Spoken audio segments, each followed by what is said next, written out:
எல்லாருக்கும் வணக்கம். இன்றைக்கி நம்ம ஒரு வித்தியாசமான பாயசம் ரெசிபி பார்க்க போகிறோம். இப்போ தை மாதம் வந்துடுது இல்லையா, அதனால் ஒவ்வொரு வெள்ளிக்கிழமையும் ஒவ்வொரு பாயசம் நம்ம பண்ணுவோம். இல்லை சக்கரை பொங்கல், கொழுக்கட்டை, இப்படி பிரசாதம் ஏதாவது ஒன்று பண்ணுவோம். இப்போது வித்தியாசமாக சக்கரை வெள்ளிக்கிழங்கும் பயத்தம்பருப்பும் வச்சு இன்றைக்கி ஒரு பாயசம் பண்ண போகிறோம். இப்போ சக்கரை வெள்ளிக்கிழங்கு சீசன்னால் மார்க்கெட்டில் நிறைய கிடைக்கிறது. ஒரு 150 கிராம் சக்கரை வெள்ளிக்கிழங்கு வாங்கிக்கோங்க. இப்போது இதுக்கு தேவையான பொருள் என்னென்னு பார்க்கலாம். இந்த பயத்தம்பருப்பு உடம்புக்கு ரொம்ப நல்லது. இருக்கிற பருப்புலேயே அதில் தான் நியூட்ரிஷனல் வேல்யூ அதிகம், நிறைய ப்ரோட்டீன் இருக்குது. அதில் ஒரு 50 கிராம் பயத்தம்பருப்பு எடுத்துட்டுருக்கேன். ஒரு 150 கிராம் வெல்லம் பொடி பண்ணி எடுத்துட்டுருக்கேன். அப்புறம் ஒரு 150 கிராம் சக்கரை வெள்ளிக்கிழங்கு எடுத்துட்டுருக்கேன். ஒரு ஸ்பூன் நெய் எடுத்துட்டுருக்கேன். அப்புறம் ஒரு டீஸ்பூன் ஏலப்பொடி, ஒரு 4-5 முந்திரி பருப்பு, இதெல்லாம் எடுத்துட்டுருக்கேன். இதெல்லாம் தான் தேவையான பொருள். இப்போ முதல்ல இந்த பருப்பை நல்லா களைஞ்சிட்டு பயத்தம்பருப்பை ஒரு குக்கருக்குள்ளே தேவையான அளவுக்கு ஜலம் வச்சு வச்சுடுங்கோ. அப்புறம் அது மேலேயே ஒரு தட்டு வச்சு அதில் இந்த சக்கரை வெள்ளிக்கிழங்கு தோல் சீவி துண்டு துண்டாக நறுக்கிட்டு நல்லா அலம்பிட்டு அது மேலே வச்சுடுங்க. வச்சு மூடி ஒரு 2-3 விசில் விட்டு நல்லா குழைய வேக வச்சுக்கலாம். அது வேகிறதுக்குள்ளே நம்ம ஒரு பாத்திரத்தை அடுப்பில் வச்சு அதில் இந்த வெல்லத்தை போட்டு நல்லா கரைய விடணும். அது கரைஞ்சதுக்கப்புறம் வடிகட்டி தனியாக எடுத்து வச்சிடலாம். அது ஆறட்டும்.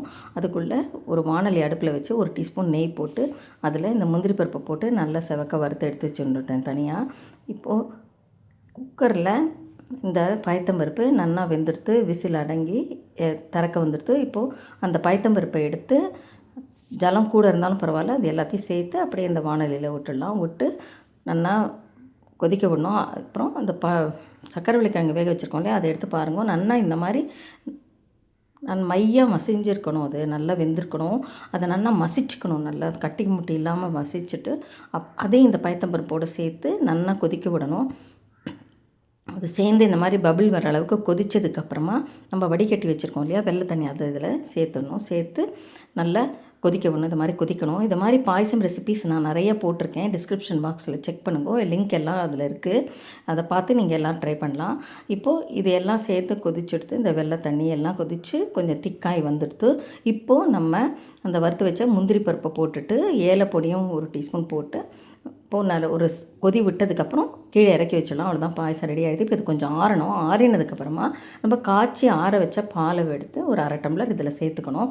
அந்த பால் விட்டால் தான் அது டேஸ்ட்டாக இருக்கும். சூடாக இருக்கும்போது அடுப்பில் விடாதீங்க, தெரிஞ்சு போயிடும்.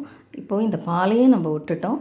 இப்போது பிரசாதம் ரெடி ஆகிடுது. சக்கரை வெள்ளிக்கிழங்கு பயத்தம்பருப்பு பாயசம். இது ரொம்ப ஒரு புது விதமான பாயசம். யாருமே இது வரைக்கும் பண்ணியிருக்க மாட்டேன். இது எல்லோரும் ட்ரை பண்ணி பார்த்துட்டு எப்படி வந்ததுன்னு கமெண்ட் பாக்ஸில் சொல்லுங்கள். இந்த ரெசிபி உங்களுக்கு பிடிச்சிருந்தா லைக் பண்ணுங்கள், ஷேர் பண்ணுங்கள், சப்ஸ்கிரைப் பண்ணுங்கள். Happy cooking.